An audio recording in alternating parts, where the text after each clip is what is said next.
పాపం గొడ్డలి పార్టీ మాత్రము భయం పెట్టుకొనుంది. ఇలా ఏంటి క్రెడిట్ తీసేసుకున్నారు అని చెప్పేసి. ఇది క్రెడిట్ కోసం చేసే పని కాదు.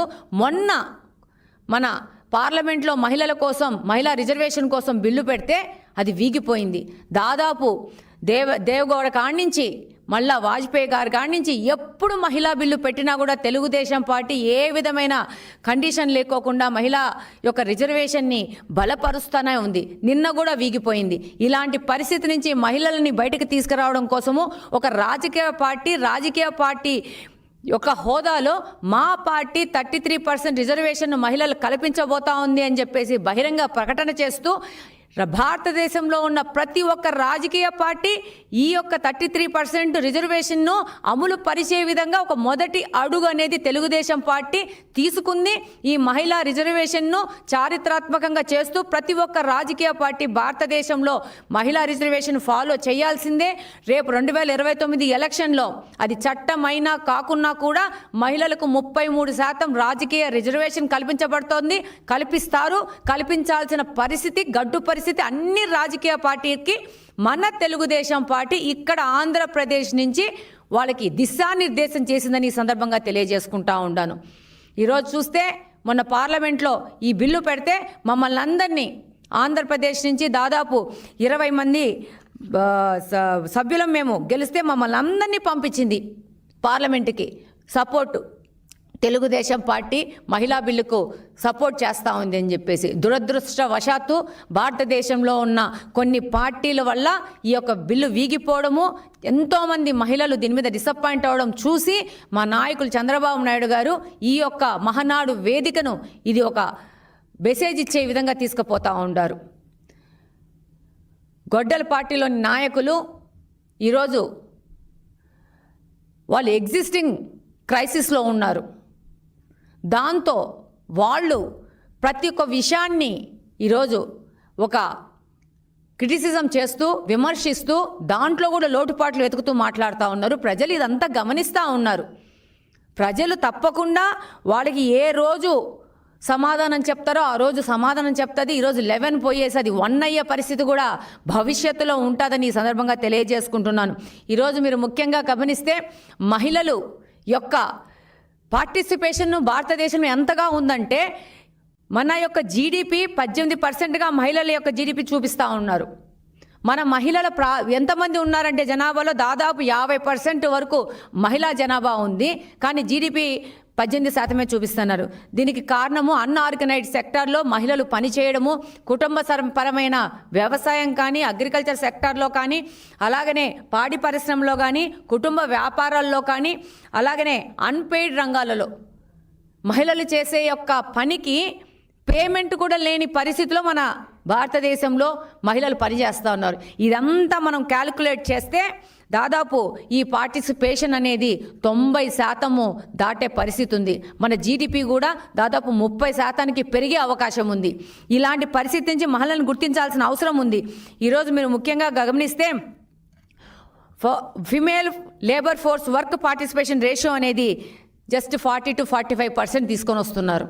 కానీ వాస్తవంగా ఇది 90% దాటి ఉంది. ఈరోజు మీరు గమనిస్తే గ్రామాలలో ఎవరు పని చేస్తున్నారు? పొలాలలో ఎనుముల దగ్గర ఎవరు పని చేస్తున్నారు? ఇంట్లో ఎవరు పని చేస్తున్నారు? ఒక చాకలవతను బట్టలు ఉతుకుతుంటే ఎవరు వెళ్తున్నారు?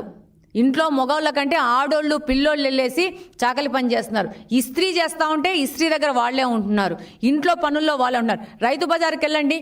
రైతు బజార్కి వెళ్తే రైతు బజార్లో వ్యాపారం చేసే వాళ్ళంతా కూడా మహిళలే. ఎక్కడ పోనీ మహిళలే పనిచేస్తున్నారు. ఇప్పుడు టైలర్లు చూడండి, ఎక్కువ మంది మహిళలే టైలరింగ్ పని చేస్తూ ఉన్నారు. ఏ రంగంలో చూసుకున్నా, సంఘటిత రంగం, అసంఘటిత రంగం ఎక్కడ చూసినా మహిళలు ఎక్కువగా పనిచేస్తున్నారు. కానీ వాళ్ళని ఈ వర్క్ చేస్తున్నారు, వీళ్ళు ఈ సంపాదన సంపాదిస్తున్నారు. దేశం యొక్క ఆర్థిక పరిస్థితిలో వీళ్ళ పార్టిసిపేషన్ ఇంత ఉందని గణాంకాలు లేని పరిస్థితిలో భారతదేశం ఉంది. ఇది మార్పు రావాల్సిన అవసరం ఉంది. ఈరోజు మీరు ముఖ్యంగా గమనిస్తే కూటమి ప్రభుత్వం అధికారంలోకి వచ్చినాక ఎన్నో కార్యక్రమాలు ఈరోజు కూటమి ప్రభుత్వం మహిళల కోసం చేస్తూ ఉంది.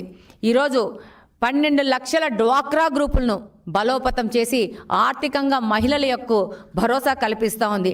దాదాపు 1,10,00,000 మంది మహిళలు ఉపాధి ఉపాధి ఆదాయ అవకాశాలు ఈరోజు కూటమి ప్రభుత్వం కల్పిస్తూ ఉంది. బ్యాంక్ లింకేజ్ ద్వారా దాదాపు 68 కోట్ల రూపాయలు ఆర్థిక సహాయం అందించింది. ఈరోజు మీరు గమనిస్తే సెల్ఫ్ హెల్ప్ గ్రూపులు కానీ డ్వాక్రా గ్రూపులు కానీ పార్టిసిపేషన్ లేకుండా రైతులకు కానీ వ్యవసాయంలో కానీ ఎక్కడా కానీ లోన్ ఇచ్చే పరిస్థితి లేదు.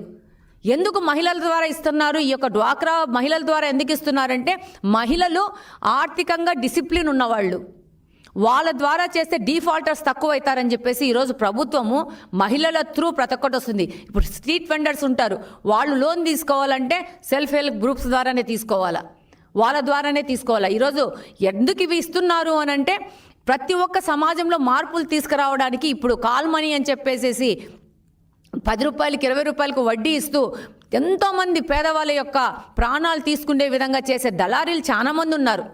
ఈ వ్యవస్థ నుంచి ప్రజలను బయటకు తీసుకురావాలనే ఉద్దేశంతోనే ఈ యొక్క లోన్స్ అన్ని కూడా మహిళల ద్వారా తెలుగుదేశం ప్రభుత్వం కూటమి ప్రభుత్వం ఇస్తూ ఉంది.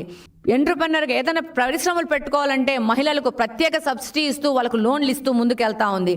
అలాగనే వితంతు పింఛన్లు కానించి ఒంటరి మహిళ పింఛన్లు కానించి దాదాపు 37 లక్షల మంది మహిళలకు 1594 కోట్ల పింఛను ప్రతి ఒక్క నెల కూటమి ప్రభుత్వం ఇస్తూ ఉంది.